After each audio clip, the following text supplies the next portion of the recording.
My name is Tom Morgan, and this is for those of you who haven't been paying attention, this is the fifth in a series of programs that we've been running all academic year on dealing with the problem of democracy in this country, making democracy work. This is the fifth, and I thank you for your continued support in coming to these lectures. And they would not happen, I can guarantee you, without our sponsors, so I'm going to list them again. In particular, the Allworth family, who support regularly and generously the Allworth Center for the Study of Peace and Justice here at St. Scholastica, the Warner series of the Manitou Fund. The lecture series also has received special support from the DeWitt and Carolyn Van Ever Foundation and from Mary C. Van Ever in memory of William P. Van Ever, former trustee of the college.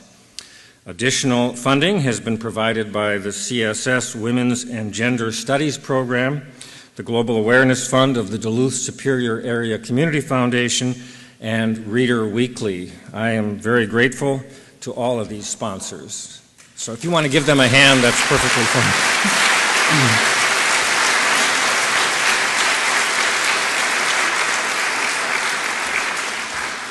One of the things that we've been doing after every program is we gather again a few days later after the speakers have left, and we try to figure out what it all means and what we should do after that.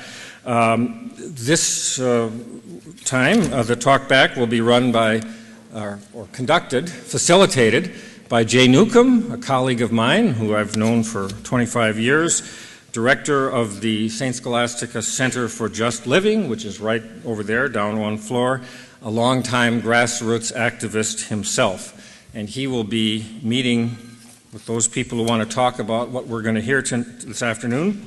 He'll be meeting at Glen Avon Presbyterian Church in Woodland Avenue Monday at 7 p.m. So thanks also to Glen Avon Presbyterian Church for hosting that. I'm very grateful for that. We have sign-up sheets, as you know, out in the foyer for people who want to sign up for other programs and be on the mailing list or be made aware of what's happening. And now a warning, a fair warning. I'm going to get off the stage here in just a minute, and I'm going to yield it, of course, to Amy Goodman. And then the time is hers. And I suspect, she tells me, that after the talk, she's going to make a dash right up that stairway back to the table where she was before the talk, and she'll meet and greet with you and sell books, and sign books, if anyone's interested. So that will happen immediately after her remarks. At exactly 3:30, I'm going to seize her by the hand and take her out the door and jump into a waiting car, and we're going to make the mad dash to the Twin Cities to get a plane back to New York. So I apologize in advance if I'm interrupting any of you or interrupting any conversations, but that's the way it has to be. At 3:30 we leave. Our speaker, excuse me, is the host, as you all know, and the executive producer of Democracy Now!, a national, daily, independent, award-winning news program airing on more than 1,000 public television and radio stations in North America. Here in the Northland, Democracy Now! Is carried on KUMD 103.3 FM.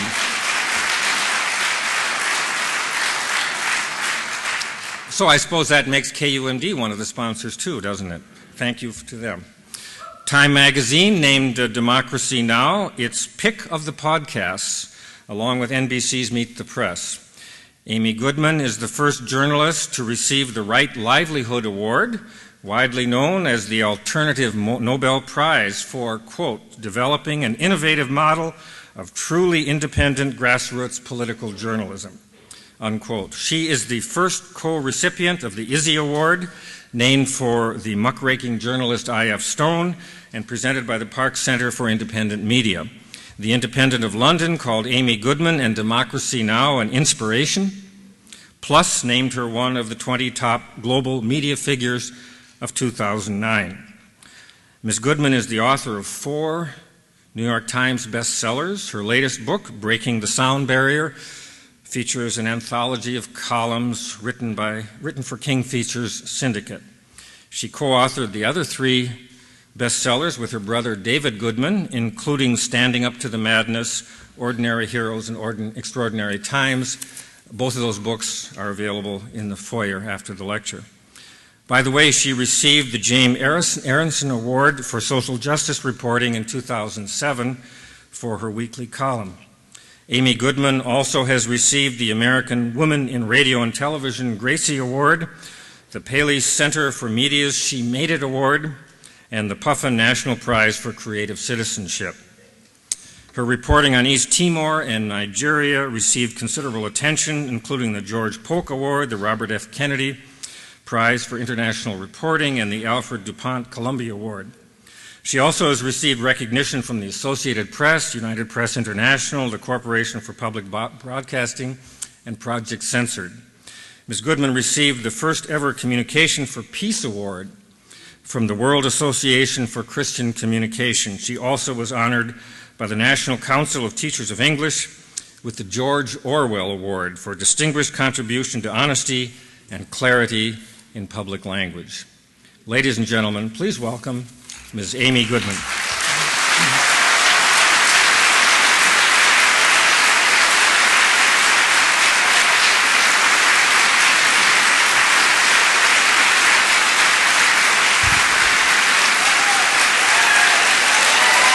Thank you.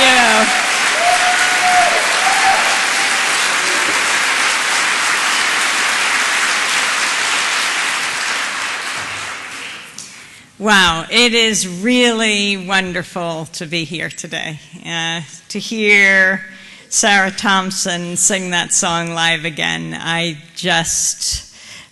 It is one of my favorite songs of all time. Every time we play it on Democracy Now!, whenever there's a very moving moment on Democracy Now! And they're trying to figure out some music play, I say, what about Sarah's song? Because in the middle of the show, I'm usually typing it on my computer back to the folks that are choosing the music. How many of you listen to or watch Democracy Now! Well, that is wonderful to see. You know that every morning at 9 o'clock you can listen on KUMD, and I see the little blue flyers that tells you all the places you can listen. It is wonderful to be here at in a city that has community radio and public radio. We also broadcast on satellite television.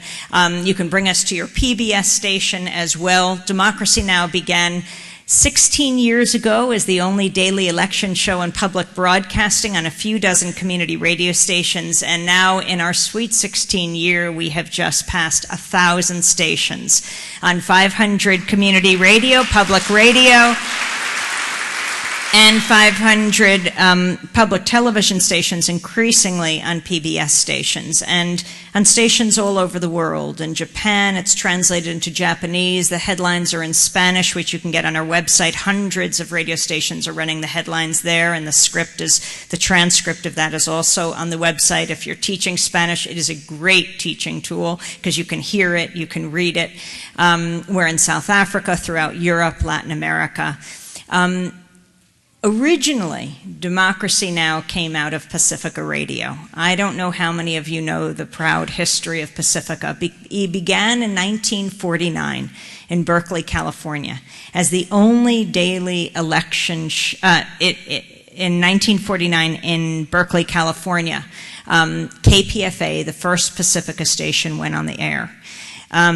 Lou Hill, conscientious objector, came out of the detention camps and said there's got to be a media outlet that is not run by corporations that profit from war, but run by journalists and artists. And that's how Pacifica was born. As George Gerbner, the founder of the Cultural Environment Movement, the former dean of the Annenberg School of Communications at the University of Pennsylvania, would say, not brought to you by corporations that have nothing to tell and everything to sell, that are raising our children today.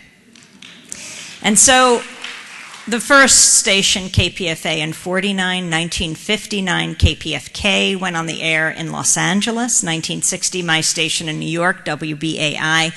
1977 WPFW in Washington. 1970, there are 5 Pacifica stations. KPFT went on the air in Houston.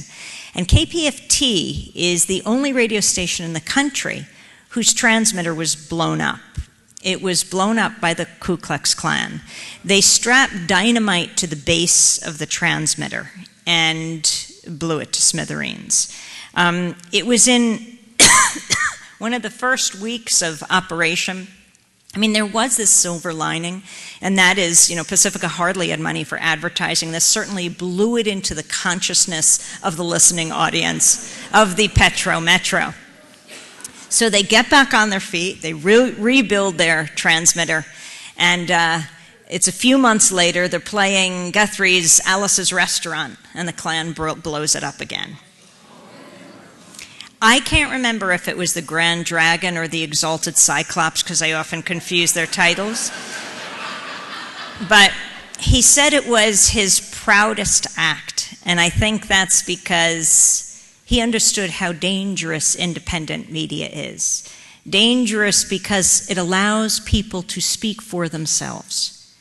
And there is nothing more powerful. When you hear a Palestinian child or Israeli grandmother, an uncle from Afghanistan, or an aunt from Iraq, you say, that sounds like my baby, my bubba. It sounds like my aunt. I'm not saying you have to agree with this person. How often do we agree with our family members? But you start to understand where they're coming from. And that's the beginning of peace. Common ground. Developing a foundation that we can all begin to speak. I think the media can be the greatest force for peace on earth.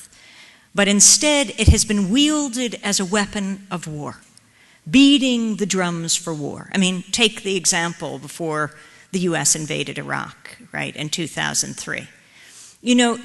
In the 2 weeks around Colin Powell giving his push for war at the UN, General Colin Powell, who was Secretary of State, he spoke February 5th, 2003. The media watch group FAIR, Fairness and Accuracy in Reporting, did a study of the 4 major nightly newscasts in the 2 weeks around that speech, when he really, basically put the final nail in the coffin for so many. Because General Colin Powell, the Secretary of State, was very respected. And when he said, absolutely, there is no question, beyond reasonable doubt, we know that there are weapons of mass destruction, that convinced many who were wavering at that time. Of course, he's later said it's the greatest stain on his career. But in that 2-week period, FAIR looked at the NBC Nightly News, the ABC World News Tonight, CBS Evening News, and the PBS NewsHour with Jim Lehrer. In that 2-week period, there are 393 interviews done around war. Guess how many were with anti-war leaders? This is at a time when half the population was opposed to war. How many? 9 is too much. 0 is very pessimistic. 3 of almost 400. That is no longer a mainstream media. That is an extreme media beating the drums for war. And I really do think that those who are opposed to war, those who are opposed to torture, those who are opposed to income inequality, to poverty, to racism, are not a fringe minority, not even a silent majority, but the silenced majority, silenced by the corporate media, which is why we have to take it back.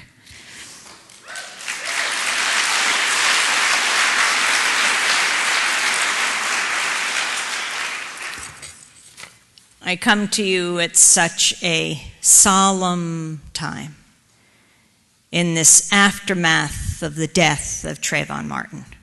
17 years old. Some of you, I'm sure, are 17 or younger, or you have kids who are that age. College kids are not that much older.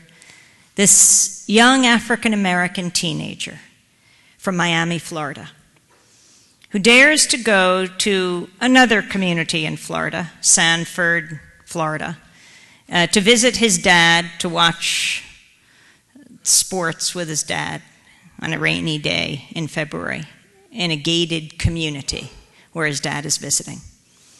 He goes out for Skittles and Arizona iced tea to the local convenience store. He's coming home, and he is shot dead at point-blank range. Who killed him? We all know, and the shooter has admitted it. It's George Zimmerman, who was a man about 10 or so years older than him, who was a self-appointed guardian of the community, participating in one of these neighborhood watch groups. He was the night watchman.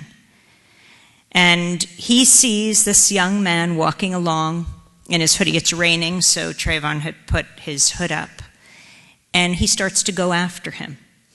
He calls the police. George Zimmerman does. Trayvon is talking to his girlfriend on his cell phone, and they're going back and forth, she recounts later. And she's saying, run away, He's saying, I don't have to run away. But he's nervous. He's really nervous. He says, this guy is going after me. And George Zimmerman calls the police, 911, and he says there's a suspicious-looking character. Now, how would he know he is suspicious? He was a young African-American wearing a sweatshirt. He had called 911 as a night watchman, self-appointed, some 46 times over the last few months. So they're knowing his voice. And the dispatcher says, is the person coming after you? No. Are you following him? Yes. Well, stop following him. But he doesn't. Meanwhile, Trayvon's girlfriend is saying, get away, and next thing she knows is his cell phone goes dead. That's what we know so far.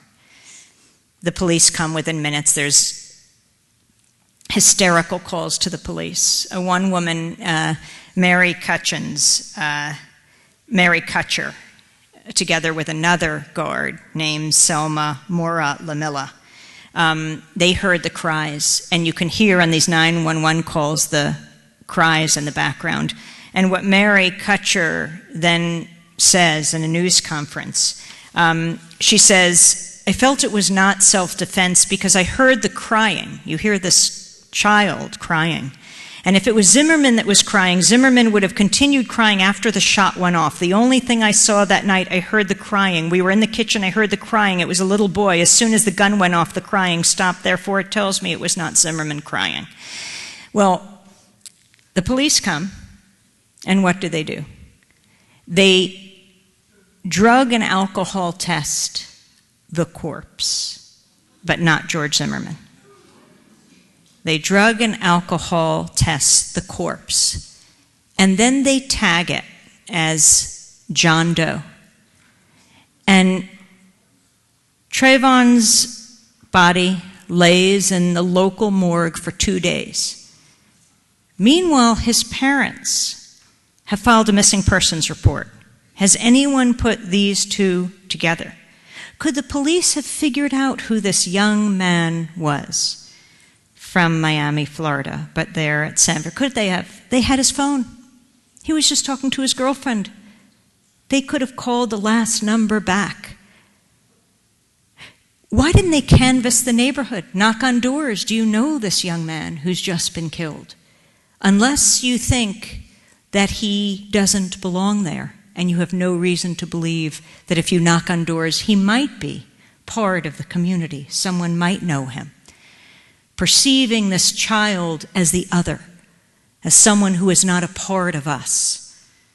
That's what the police were doing, and protecting a man who they just inherently believed, and they let George Zimmerman go with his gun. And George Zimmerman continues to walk the streets with his gun. There's a law in Florida, a lot of people have made a lot of, the stand your ground law, that says if you feel threatened, you should be able to just take out a gun and shoot someone. Actually, as Ben Jella said on Democracy Now!, the president of the NAACP, by that definition of this law, it should be Trayvon who could have killed George Zimmerman, because he clearly was being followed by George Zimmerman's own admission. But these stand your ground laws are now being investigated and analyzed not only in Florida, but in states all over the country that have similar laws.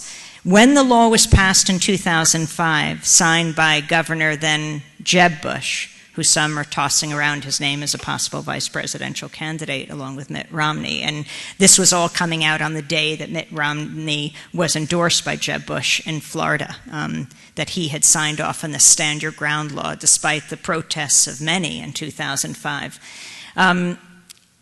Many call this law the Shoot First law.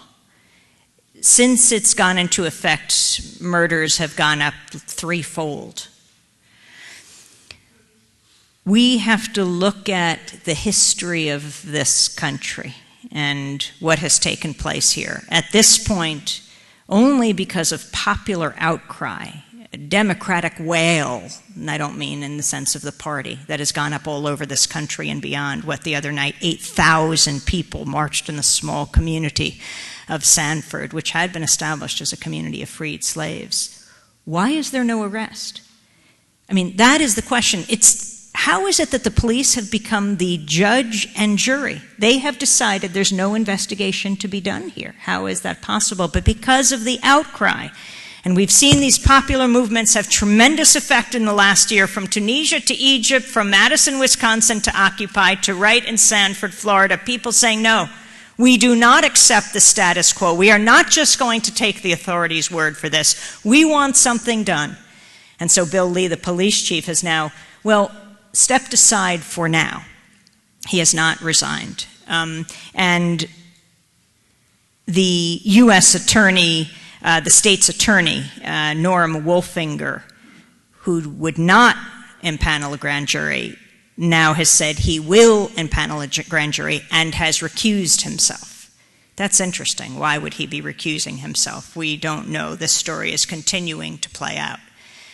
But you look at the context in which this plays out, the history of lynching in this country, the history of racism. So to come here to Duluth, right before we came here, I asked Tom if he would take me over to the lynching memorial. And there I saw Henry Banks. Where's Henry? Who is part of making this memorial happen. I took a photograph of it. How many of you seen? I assume you all have seen this monument to 3 African-American young men who worked in the circus in 1920, who were lynched right on that spot, right here in Duluth.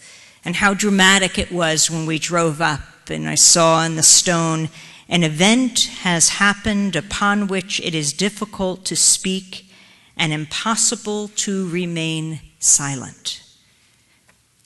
Edmund Burke, telling the story of these 3 young men.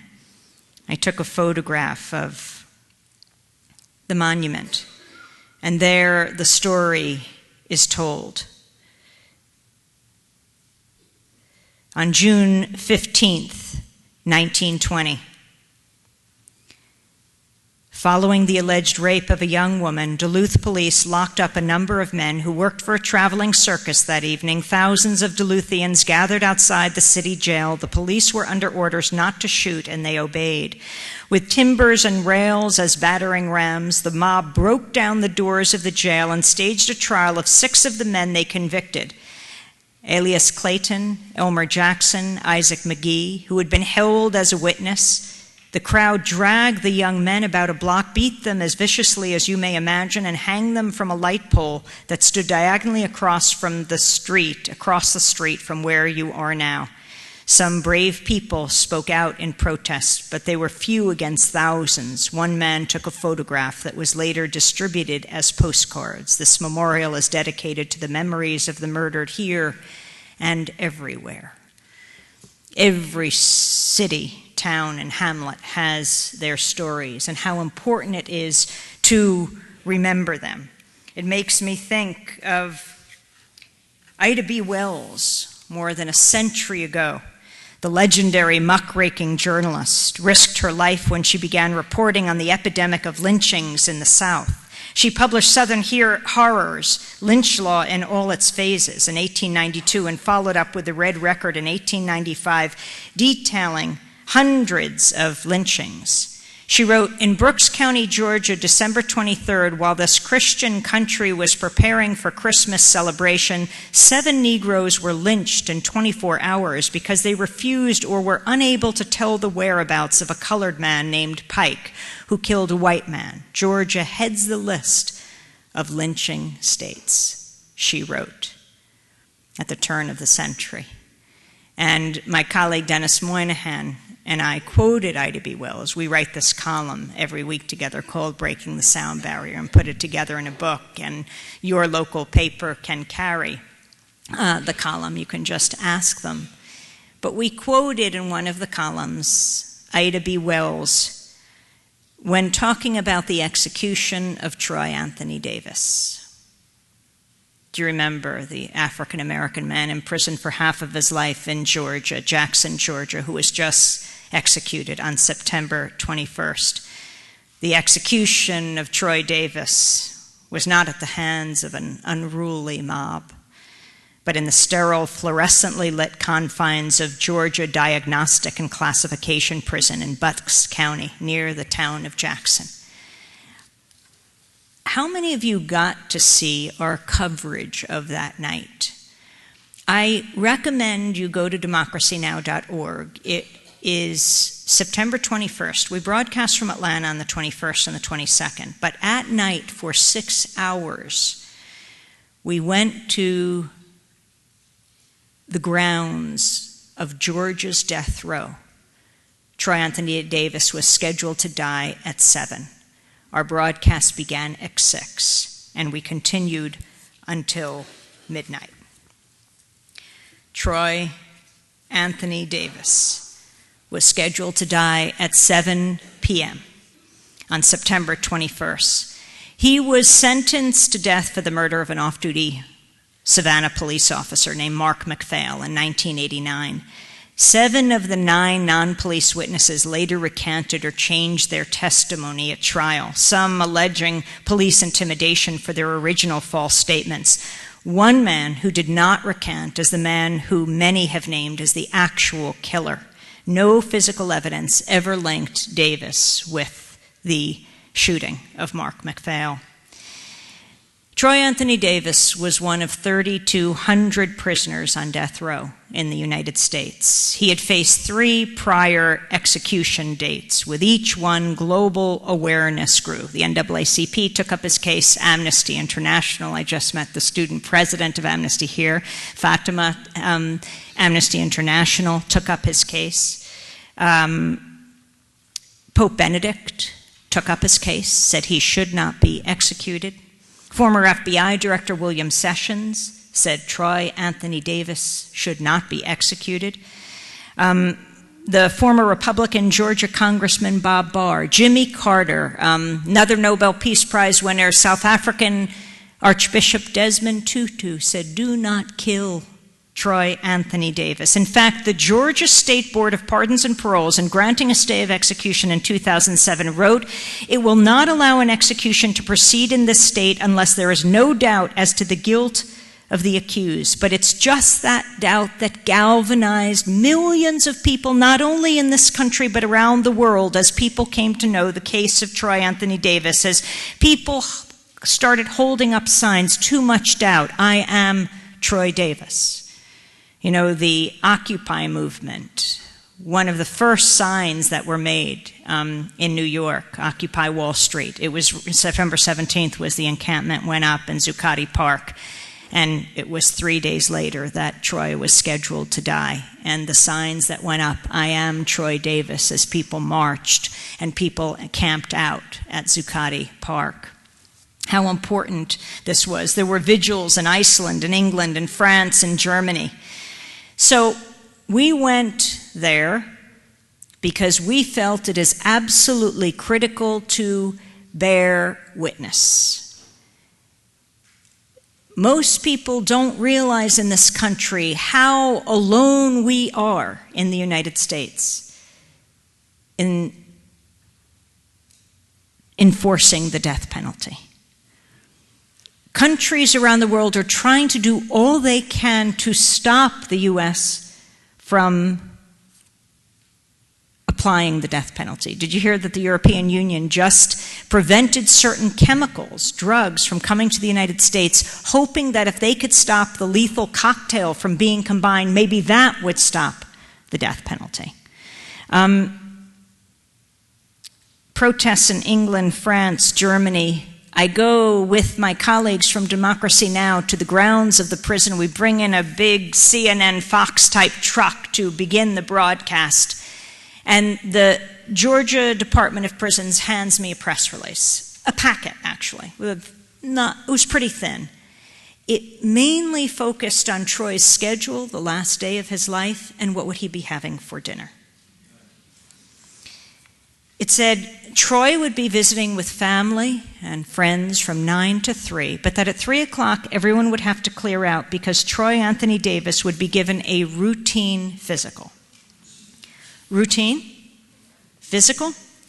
At a local church down the road where the family gathered before the execution time. They still were hoping it wouldn't happen. 3 times before it had been stopped, sometimes minutes before he was supposed to be executed. Edward Dubose, the president of Georgia's NAACP chapter, spoke along with the human rights leaders, clergy, family members. He questioned the physical, saying so that they could make sure he's physically fit, so that they can strap him down, so that they could put the murder juice in his arm. Make no mistake, they call it an execution, we call it murder, he said. You know what he's talking about. In Texas, a man tried to commit suicide right before he was executed. They raced him to the hospital, they got him better, and then they executed him. Then the Department of Corrections had a sheet of paper, a press release, that explained what Troy would be having for his last supper. He had turned down a special meal, meaning he could have anything he wanted. So they said he would be getting the standard prison tray. And they went through what it was. Grilled cheeseburgers, oven-browned potatoes, baked beans, coleslaw, cookies, and a great beverage. Oh, and then on a separate piece of paper, like when you go to the eye doctor and he's testing your vision, or she's testing your vision, and there's 4 big lines, like written for a 5th grader on it.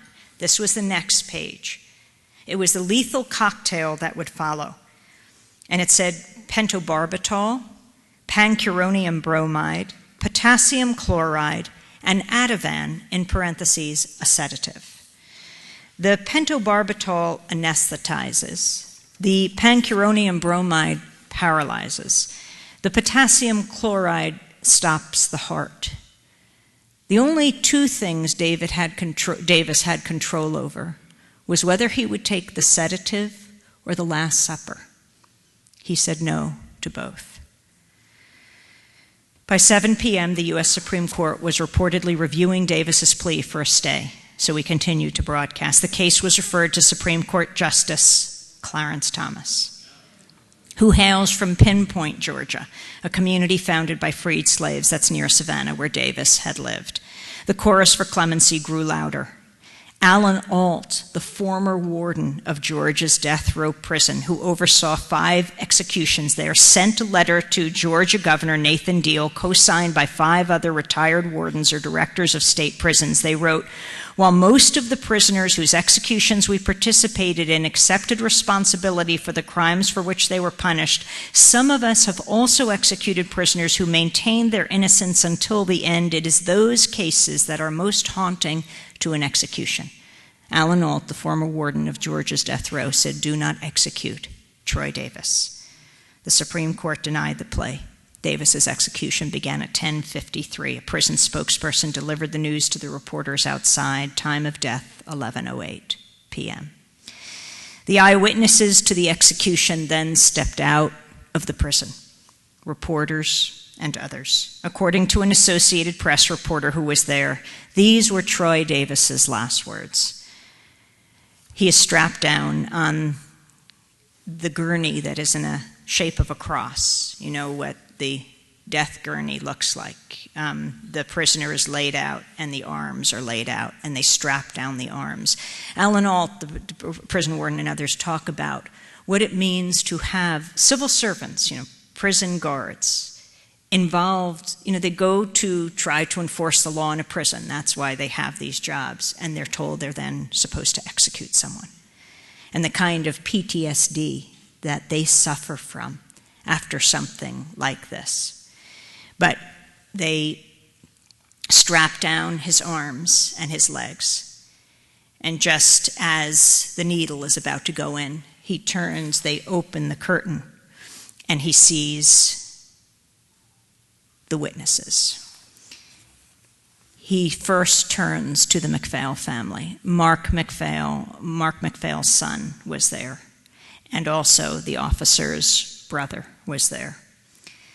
Troy Davis's final words, looking at them, I'd like to address the MacPhail family, let you know despite the situation you're in, I'm not the one who personally killed your son, your father, your brother. I am innocent. The incident that happened that night is not my fault. I did not have a gun.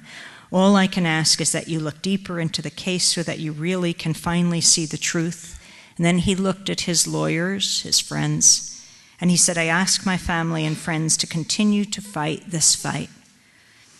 And then he looked at his executioners, and he said, for those about to take my life, God have mercy on your souls. God bless your souls. And he was executed. The state of Georgia took Troy Anthony Davis's body to Atlanta for an autopsy, charging his family for the transportation. On Troy Davis's death certificate, the cause of death is listed simply as homicide. As I stood on the grounds of the prison, it was just about midnight, just after Troy Davis was executed. The Department of Corrections threatened to pull the plug on our broadcast. We'd been broadcasting now for almost 6 hours straight. The show was over.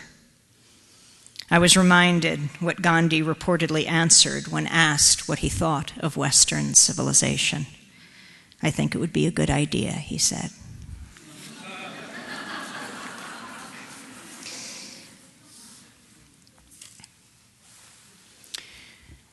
From Ida B. Wells to Elias Clayton, Elmer Jackson, Isaac McGee, 1920, to Troy Anthony Davis, who so many fought to keep alive, no one more determined than his older sister, Martina Correa. I don't know how many times we met her, interviewed her. She was honored along with Nancy Pelosi as one of the shining lights of the 20th century. She had breast cancer. She was an Army nurse. She had spent the last 10 years fighting for her brother's life to prove his innocence. I met her in New York. I went down to Savannah. She would not give up. Her face adorns the mammogram vans for the indigent in Savannah, Georgia. Everyone knows her face, how she's fought for women, dealing with breast cancer, fighting for her brother. She was there when Troy Anthony Davis died on the grounds.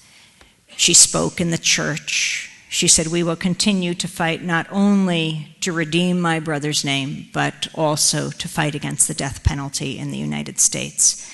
She died a week or two after Troy of breast cancer. But many other people, like Amnesty International, have taken up this fight. It is critical that we bring you the voices of the people on the ground. That, I think, is the power of democracy now.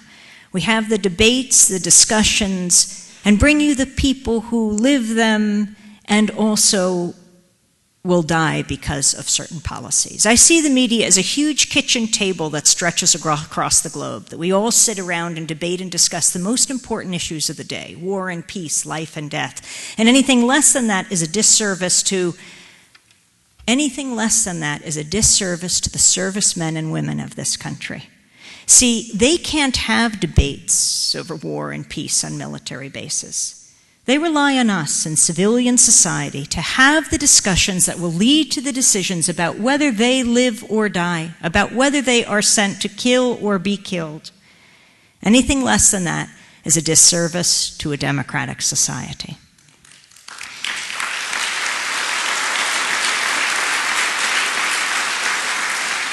The first column in Breaking the Sound Barrier, our latest book, goes back to that time at the UN Security Council when the US invaded Iraq. Right before, remember the discussions, the debates. There is a tapestry that is hung in front of the UN Security Council for decades. It's the tapestry reproduction of Pablo Picasso's Guernica. You know that famous painting.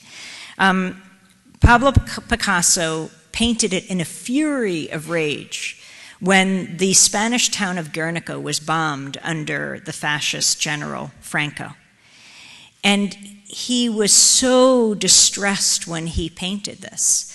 He said it could never go to Spain if Franco was there. And so he had weavers make 3 tapestry reproductions of the Guernica, the painting. You know this famous painting that shows the angst, the agony of war etched in the faces of the animals and the people of Guernica. It has become a famous anti-war symbol around the world. And so these 3 tapestry reproductions traveled the world, and one has been in front of the UN Security Council for decades. And there it was in December, January of 2003.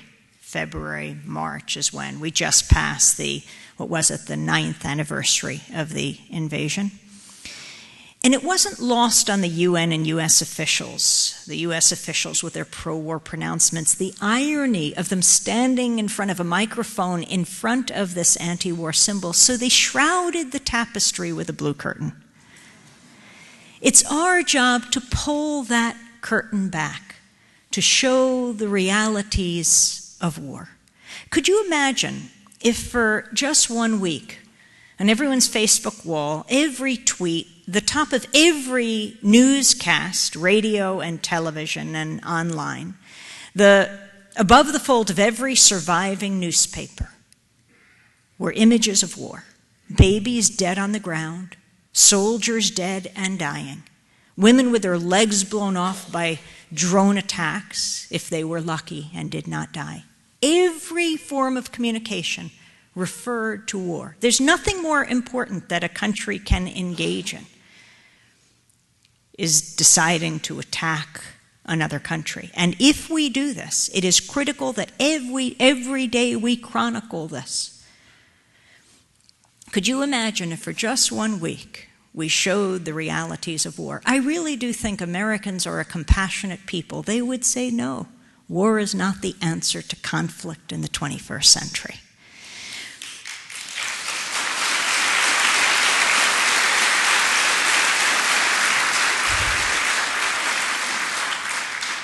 And it's our job as journalists to show all of this, which is why it was so disturbing in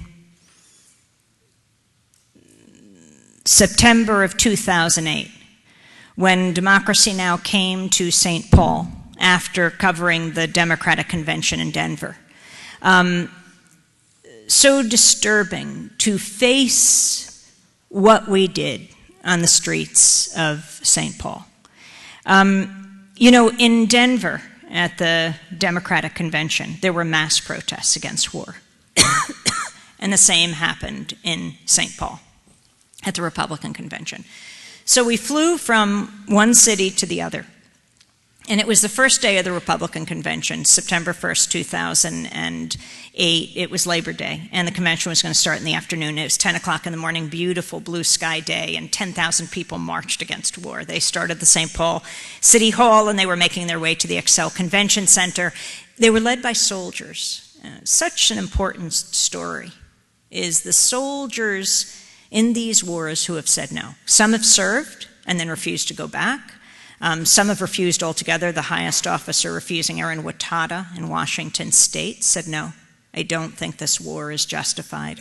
Many, many soldiers at all different levels. But these soldiers some were in full military regalia, and they risk a lot when they do this. And then there were thousands of civilians of every walk of life who were just marching, saying no to war. And we covered that, and we were doing a 2-hour expanded broadcast every day from St. Paul Neighborhood Network, which is public access TV in St. Paul. And I went off to the convention to begin the coverage of the actual convention in the afternoon, and my colleagues at Democracy Now! Went back to the TV studio to digitize tape. And Sharif Abdel-Quddus, who you may have all come to know for his remarkable reporting from Tahrir a few years later, brought us the images of this mass protest, the Egyptian revolution. He flew back to his home country last January. Never expected this would happen. He flew into the airport. This is well before Mubarak went down. He said, "My country will never be the same again." Sharif, how many of you are familiar with Sharif's reporting from Egypt? Go back he's going to win a big award, the I.F. Stone Award in New York in a week. He's flying in from Cairo, but remarkable reporting. He became one of the top tweeters in the world. He was being interviewed on CNN and MSNBC and on Democracy Now! Bringing us these 20, 25-minute reports, truly amazing, with Hani Massoud, another of our producer, reporters, videographers, also Egyptian-American. He leaps tall buildings in a single bound. How he got these video images. But what was most powerful, you saw the bird's eye view of Tahrir, and that was astounding on all the networks. But what Sharif brought us was the people, the community that were doing this. The high school girl who was putting out a broadsheet, Voices of Tahrir, every day, in the shadow of state media that had lied for so many decades. Or Nawal Saadawi, the great Egyptian feminist, 79 years old, who had been imprisoned under imprisoned under Sadat, had been exiled under Mubarak, had run for president, was a doctor, wrote many books, who said she deeply believed this day would come. Or Hadef Souef, the great Egyptian writer who wrote Map of Love, who had just left Tahrir when Mubarak, it was announced, was leaving. And she said she was racing back because she had been with 2 extremely pregnant women, and now they could give birth in freedom. But you met all of them. That was the power of Sharif's reporting. People speaking for themselves. There's nothing more powerful. When the thugs took the satellites down, we were also broadcasting by satellite from Egypt. We often can't afford that, but we also sometimes do this in critical places all over the world. But we also have developed a very down and dirty, scrappy way of presenting incredible video footage. And that is, we've used the internet from the beginning. Necessity is the mother of invention, and we have perfected a way, pioneered a way of sending broadcast quality video over the internet. Jeremy Scahill, who wrote Blackwater, The Rise of the World's Most Powerful Military, when he was in Iraq under Saddam, where there was a firewall up, he would go into the internet cafes, and with Jackie Swin, a great filmmaker, they would send us like 150 emails, and we put it through a program. It's like putting it through a screen door in the back, and we would piece it back together in New York. And we have our ways. So when the satellites were brought down, we knew how to send through the internet. So when Anderson Cooper was in his hotel room and it said, the lower third said, reporting from an undisclosed location, there was Sharif broadcasting from Tahrir, saying just where he was, saying it was the safest place in Egypt. And we were getting these remarkable reports. Sharif was very funny. When the internet went down, when Mubarak took the internet down, he said that was the fatal mistake that Mubarak made. He said, because after all, we're Egyptian. He said, we would have been home on Facebook and on the internet, and now he took the internet down. We had to go outside and see what was happening, so everyone went to Tahrir. But Sharif's reports were remarkable. So that's Sharif Abdel-Quddus, our senior reporter, 2 years earlier in St. Paul. Nicole Salazar, our multimedia reporter. So I'm on the floor of the convention, interviewing delegates from the hottest state, from Alaska. And Sharif and Nicole are in the TV studio. That's where I thought they were. And I was with Rick Rowley, our cameraman, who does Big Noise Films. They put out Fourth World War and Zapatista. You should see all these films. So we're filming interviews, and I get a call from our senior producer, Mike Burke. He said, come quickly to 7th and Jackson. Nicole and Sharif have been arrested. They've been bloodied. You've got to get here immediately. I said, what are you talking about? They were in the TV studio But anyway, we raced off the floor. We have all the top credentials that allow us to interview presidents and vice presidents, Congress members, delegates. You know, it takes a lot to get to the floor. But we raced off. We raced down the streets of St. Paul.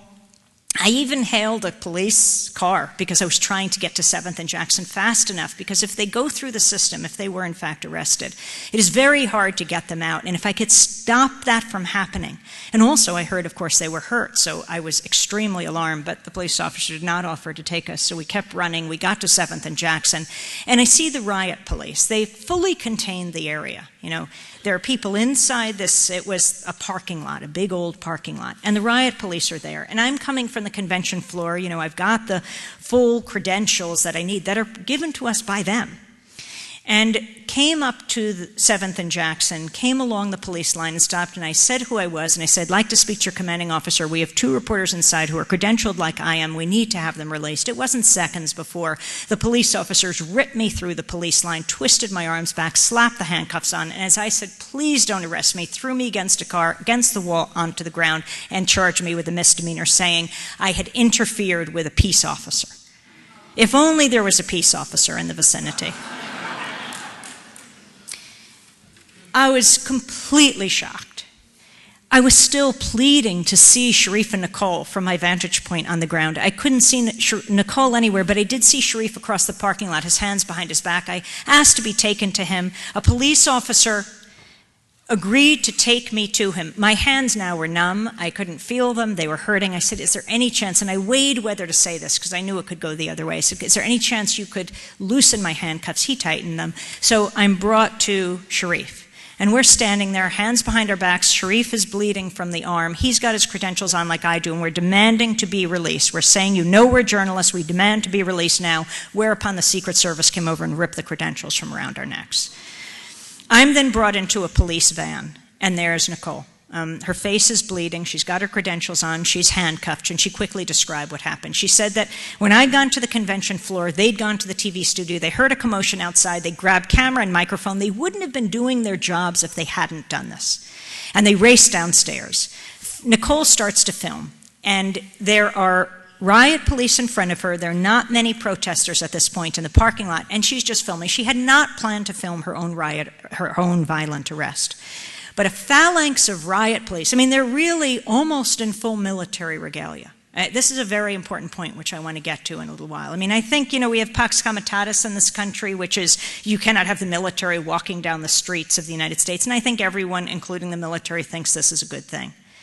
But I think the way they are getting around this now, and this is of grave concern, is they're militarizing the police. And it's a very big problem. Ask Norm Stamper.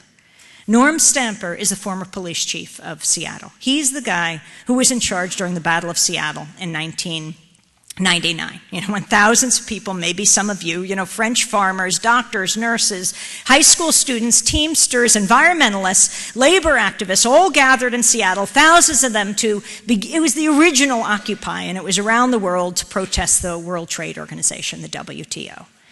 And they gathered in the streets. They were peaceful protesters, and they were met by massive force, all levels of force, from the Seattle police on up. And Norm Stamper was in charge, the Seattle police chief. And he hit the protesters with rubber bullets, with mace, with pepper spray.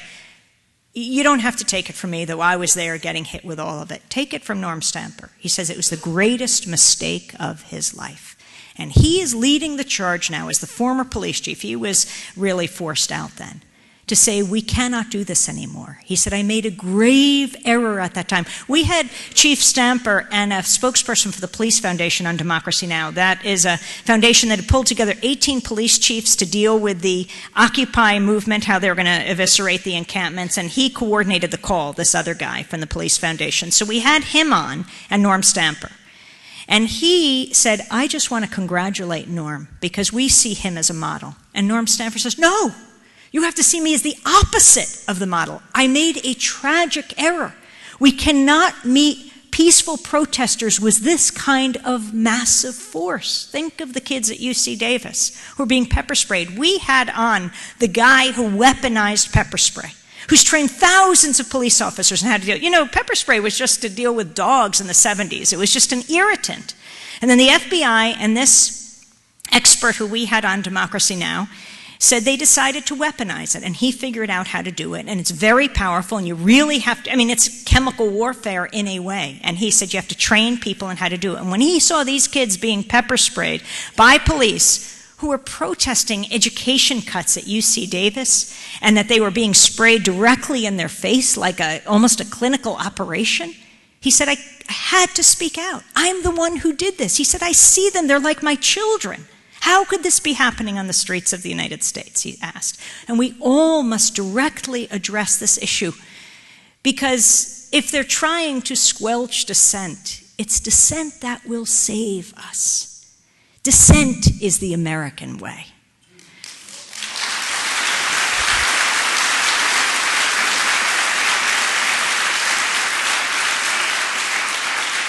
And Chief Stamper said, he described these police, and he said, we're seeing it more and more of the streets of the United States. He said, it's not even riot gear. These are police and military outfits, top from head to toe, you know, and they have created a wall. They become like a wall with the plastic shields over their faces. The plastic shields are holding out their weapons, their guns, their batons. They cannot in any way identify with people. They become the peaceful students or parents or whoever who are in front of them, the other. And there is this wall. And he said, this we have to break down. So Nicole describes she's filming, and suddenly the police turn on her. And they come at her as a phalanx, and they are screaming, on your face, and she is shouting back, holding her camera, filming, holding up her press pass, shouting, press, press. And they take her down. She didn't even know what hit her. They came from behind and in front of her, and they take this young woman down, just a few years out of college. And they slam her on her face. The camera goes tumbling down. And what's the first thing they do? They pull the battery out of her camera. That's what they wanted to stop happening, the filming. Show the pictures. That is what is so important and so threatening. Show the pictures.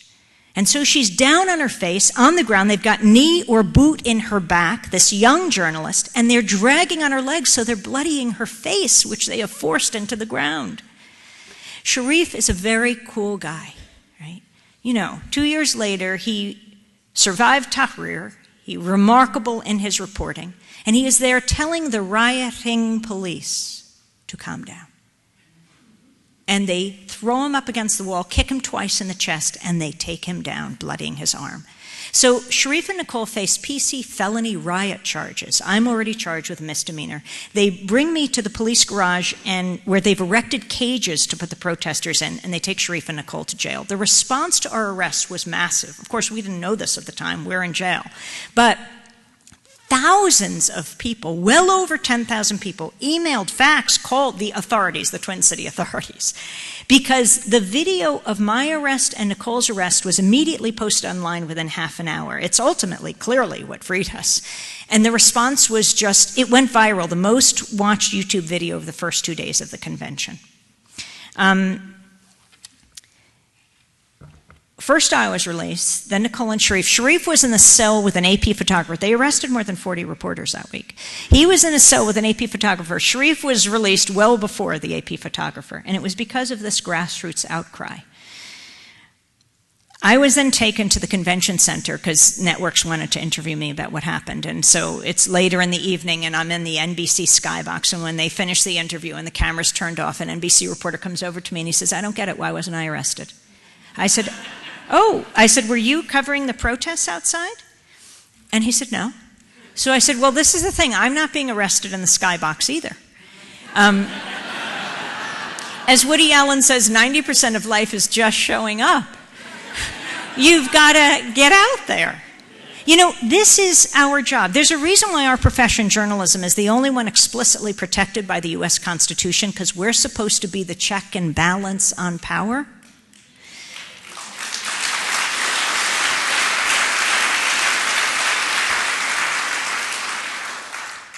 we have to be on the convention floor, interviewing the delegates, seeing what the politics are of the time, the divisions within the Republican Party or the Democratic Party or the Green Party, wherever we are. We got to get into the corporate suites. You know, how many times I reach for the hors d'oeuvres or the shrimp cocktail in one of these corporate suites to figure out, and I would say, who made this? To figure out who's sponsoring the Republican Governors Association, the Koch brothers, or at the Democratic Senatorial Campaign Committee, you know, who is sponsoring this? How many doors were slammed in my face? But that's our job too. And we got to go from the suites to the streets. That's where thousands of uninvited guests are. And they have something important to say as well. You know, democracy is a messy thing, and it's our job to capture it all, and we shouldn't have to get a record when we try to put things on the record. So,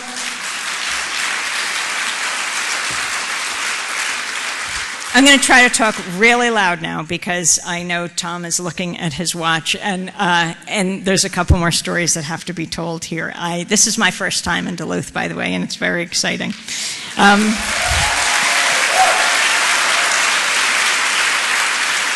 So, you know, we have to continue covering the convention. The next day, the police chief, it's John Harrington, who was the chief at the time of St. Paul, holds a news conference to talk about how successful the police operation was on the first day of the convention. So I go into the press conference, and the officer who opened the door of the news conference was my processing officer the night before. I said, you not only have to let me in this news conference, you have to let me out when it's done.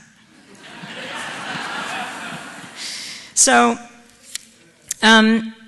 I described what happened to Nicole Sharif and to me when it was my turn to ask a question. And I said to Chief Harrington, what have you instructed your officers to do, and how do you expect us to operate in this atmosphere? And he said we could embed with the mobile field force, the police mobile field force. The next day I saw a Fox reporter, you know, with a Fox baseball cap on, in the middle of this mobile unit of police. They were like going down the street like this organism. Embed.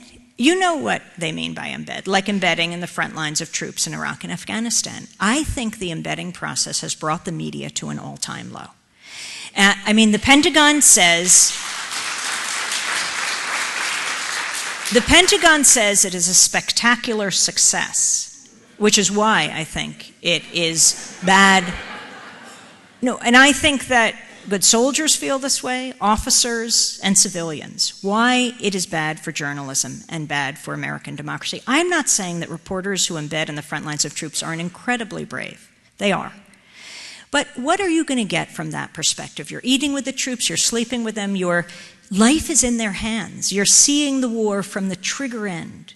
It is our job to capture the war from the target end. What does it mean to be embedded in Iraqi hospitals and Afghan communities and the peace movement around the world, to understand the full effects of war? And the idea that this flawed model of reporting is now being used, brought back to the United States. We're being told this is how we must cover American cities, and these, what are celebrations, are supposed to be celebrations of democracy, the conventions. It's just not acceptable. We sued the Twin Cities Police, the Ramsey County Sheriff, the Secret Service, and this had not been done before. Actually, we had the Minneapolis police to thank for letting us know it was Secret Service, because when they took our press tags, I turned to the Minneapolis police who'd surrounded us and said, you have no right to take our police. They're really actually like police credentials. You have no right to take our credentials. And they said, no, that's the Secret Service. So that's how we knew. Immediately when we sued, the Secret Service wanted themselves severed. They did not want to be any part of this, but we said, you're a critical part of this. And so I recently came back to the Twin Cities, and Sharif flew in from Cairo, and Nicole came from MIT, where she's going to graduate school, because the judge wanted us to settle and negotiated a deal between all of the parties involved. And we won a landmark settlement in several ways. $100,000, because that is something that is a message to police that this is not acceptable as we move into 2012 and the new set of conventions and these protests that have been taking place all over the country. carry a message for how not only you deal with journalists, but also engaging in unlawful arrests overall. But also the St. Paul Police have agreed to, working with the ACLU and the Center for Constitutional Rights and others, develop a protocol for how to deal with journalists that they would then offer to the Minneapolis Police Department, the state police. This is absolutely critical. You know, journalism also is what will save us. We need transparency because that's how we begin to make decisions. Once we know, we need to understand what is happening, and that is our role. My brother David and I wrote a book called Static, and the reason we called it that is in this high-tech digital age with high-def television and digital radio, still all we get is static. That veil of distortion and lies and misrepresentations and half-truths that obscure reality. When what we need the media to give us is the dictionary definition of static: criticism, opposition, unwanted interference. We need a media that covers power, not covers for power. We need a media that is the fourth estate, not for the state. And we need a media that covers the movements, that create static and make history.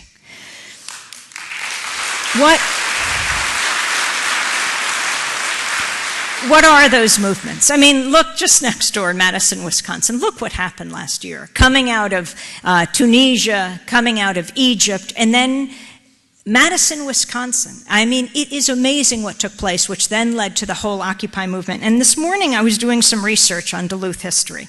And as we cover the Occupy movement, you have an amazing labor history in this country. How many of you have heard of a woman named Sabri Aiken from the turn of the century? Did I pronounce her name right? Sabri Aiken. Labor journalist, set up a newspaper, Labor World, remarkable in taking on the robber barons. One little paragraph that Mary C. Pruitt wrote about this lady labor activist, I think she called her. Sabri Aiken kept up the pressure. She issued a bold minority report objecting to the committee's recommended wage reductions to rank and file of school teachers, firemen, policemen, the day laborer here in Duluth. Female teachers were especially vulnerable, making $56 per month to male teachers $104. This was in 1895. The council would not give Aiken's report a public hearing, but the News Tribune published it. She penned the stinging socialist criticism: "Your delegate respectfully urges upon your honorable body to discontinue the granting of privileges to corporations run in the interest of private parties, whereby money may be extorted from the people while such corporations escape their just share of the public debt."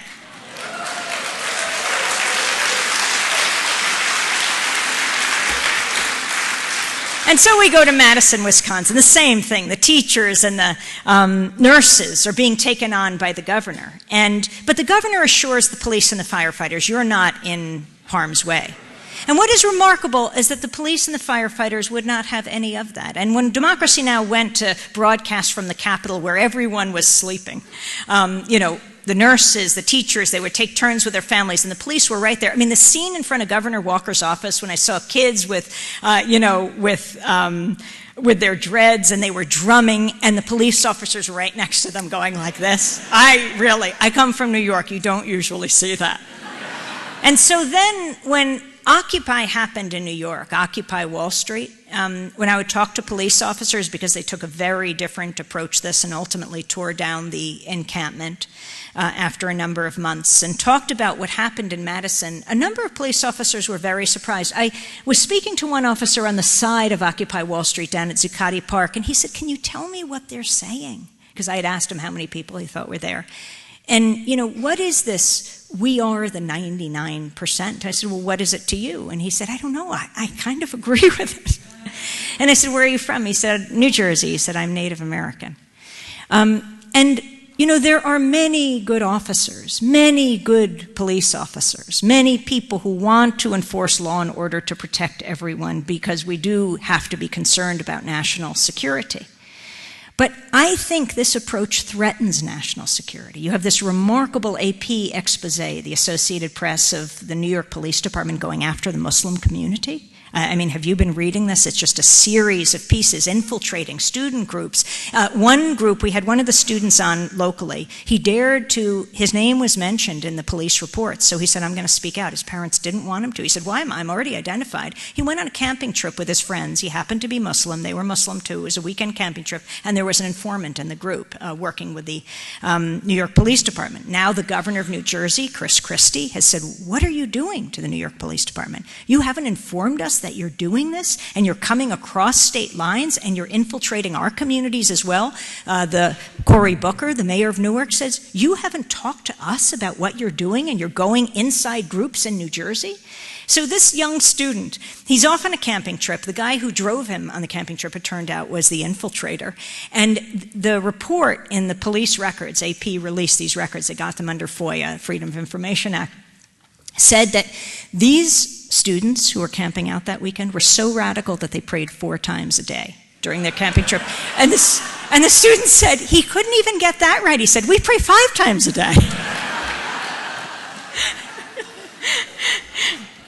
So you have this remarkable uprising in Wisconsin, which then goes on to Occupy Wall Street, to protests all over the country. And again, the number of vets and soldiers that are involved. I was in Louisville, Kentucky speaking, and a guy drove me, picked me up from the airport, and was driving me to the hotel afterwards, like 1 in the morning. He wasn't involved in any movement or anything. He was just hired to pick me up. And I said to him after the talk, could you take me to the Occupy encampment? Because they were all over the United States. He said, I don't know what you're talking about. I said, is there anywhere where there are tents in downtown Louisville? He said, well, in front of the jail, there's some tents. I said, take me there. He said, you want, it's not, he said, it's midnight. I said, you can come with me. We'll go together. So we went there, and I go to the tents, and the first guy to come out was a veteran of the Persian Gulf War. The second guy from another tent served in Iraq from 2008 to 2010. I said, you were in Iraq from 2008 to 2010? What are you doing here? And he said, oh, well, I served my country there, and now I'm serving my country here. So I told that story somewhere else. And someone said, no, what he should have said is, I went to Iraq to serve the 1%, and I came home here to serve the 99%. But the remarkable history in this country that we must cover, and that we must continually bring a context to the movements that are, who knows what will happen in the spring. But all of this has a background. I mean, when I was standing at the state capitol watching 100,000 people, 150,000 people in Madison, Wisconsin, the history, and there's a labor museum across the street, and thinking about how profound this is. You know, Wisconsin is the home of AFSCME, right, formed in, 1932, 1933, the American Federation of State, County, Municipal Employees. The amazing history, also the home, of course, of John Birch Society, and the co-founder of the John Birch Society, Fred Koch, is the father of the Koch brothers. But that remarkable history, AFSCME, and now it's being gone after, it becomes a target in this country. You know why Dr. Martin Luther King died on April 4th, 1968? He was in Memphis, Tennessee, marching with the sanitation workers, you know, holding up signs that said, I am a man. And they were trying to establish an AFSCME Local 1707. That shows how profound what is happening today is. What does it mean to organize? Dr. King died for people to have the right to organize in this country. Now, a year to the day before he died, April 4th, 1967, he was speaking at Riverside Church in New York, and he was speaking against war. Let's not forget that as well. It's not as well known a speech, why I oppose the war in Vietnam. His inner circle said, Martin, don't do this. Do not give this speech. You already have the President of the United States, the most powerful person on earth, on your side. Don't do it. You got him to sign the Voting Rights Act, the Civil Rights Act. This is not your war. And Dr. Martin Luther King said, if black and brown children are dying in another country, this is my war. If children are being hurt, if young men and women are being hurt, no, this is my war. A year later, to the day, he would die in Memphis, Tennessee.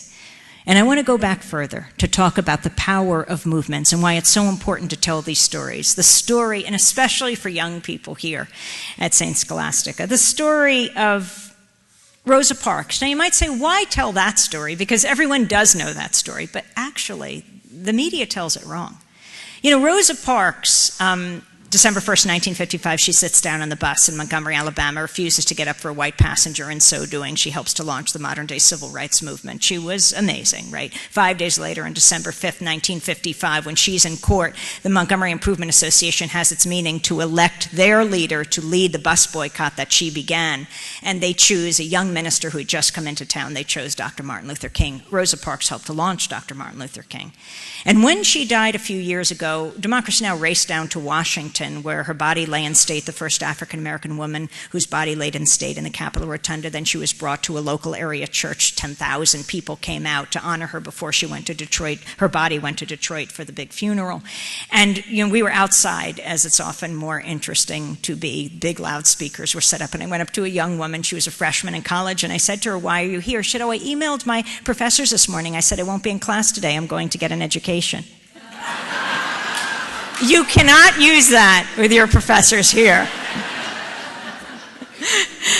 But I remember how the media covered Rosa Parks. They said, this was CNN actually, they said she was a tired seamstress, she was no troublemaker.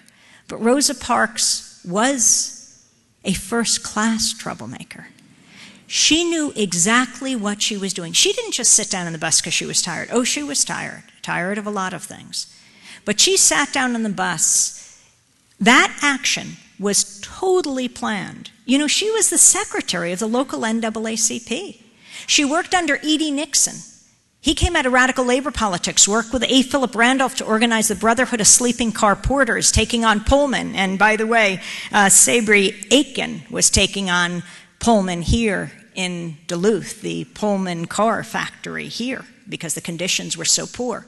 But A. Philip Randolph was organizing the conductors, and so was E.D. Nixon. He became president of the local NAACP. She worked with him, Rosa Parks, and they've been challenging racist laws in the South for years. She trained at the Highlander Center.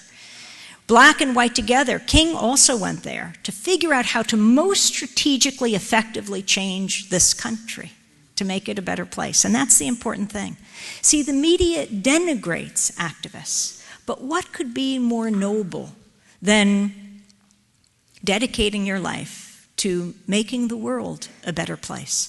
And that's just what she did. And I want to end by showing how brave she was on that day. Because we have to go back to the summer of 1955, right before the bus boycott. This was something that Rosa knew well. African Americans knew very well in this country. And I want to end here with this story because it's where we began, because of this young man, African American teenager in Florida, Trayvon. I've been thinking about this a lot in the last few days. Emmett Till. How many of you know the name Emmett Till? Emmett Till, 1955, the summer, lived in Chicago with his mom, Mamie Till. And his mom sends him to Money, Mississippi to get out of the city for the summer and be with family, aunt and uncle and cousins. And he's sleeping at night with his cousins in his aunt and uncle's house. And a white mob comes and they rip Emmett, 14 years old, out of his bed. They said he wolf whistled at a white woman in a drugstore. And they beat him to death, and he ended up in the bottom of the Tallahatchie River. When his body was dredged up, his mother, Mamie, it's her only child, said when his body was being sent to Chicago that she wanted the casket open for the wake and the funeral. She wanted the world to see the ravages of racism, the brutality of bigotry. Thousands of people walked by his casket and saw his distended, mutilated head of this 14-year-old boy. And then Jet magazine and other black publications took photographs, and they were actually published, and they were seared into the history and consciousness of this country. Mamie Till had something very important to teach the press of today. Show the pictures, show the images. And I want to end here. Right before Mubarak fell in Egypt, when Sharif was doing this remarkable reporting, Dennis and I were doing the column that week. And we heard that a young man, another young journalist, his name is Karim Amer, a blogger in Egypt, had disappeared. He had already been in prison for 4 years. He had gotten out, he was in Tahrir, and it was a few days before Mubarak fell. And suddenly no one could see him anymore. Where was he? And so we went on to his blog, and we saw at the top, he had dedicated his blog to Sophie and Hans Scholl. You know who Sophie and Hans are? They were a brother and sister in Nazi Germany. And they, together with their professor and other students and workers, thought, what can we do in the face of the Nazi atrocity? They had a certain privilege. They were not Jewish. They were not the targets. They were German Christians. And because of that, they wanted to use that privilege. And they thought, what can we do? And they thought the best thing that we could do is get out information so that the Germans would never be able to say we didn't know. So they published a series of 6 pamphlets.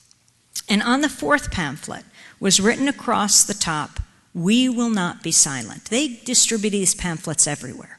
They get them to a marketplace, drop it in the middle of the night, an alleyway, a schoolyard somewhere, dump them and run.